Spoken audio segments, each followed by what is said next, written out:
Assalomu alaykum kanalimiz a'zolari. Mana yana bitta Planeta 5 mastekil topib qo'ydik egalaridan.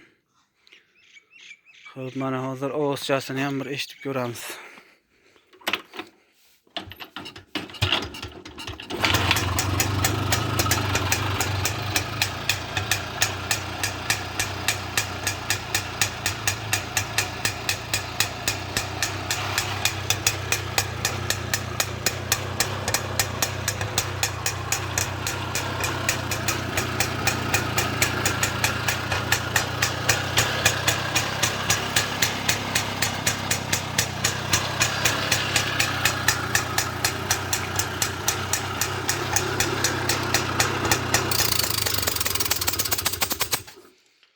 Mana shu mastekilimiz sotiladi. Gilzasi 100 ga shilingan ekan, egasini aytishi bo'yicha. Srochno sotiladi Planeta 5.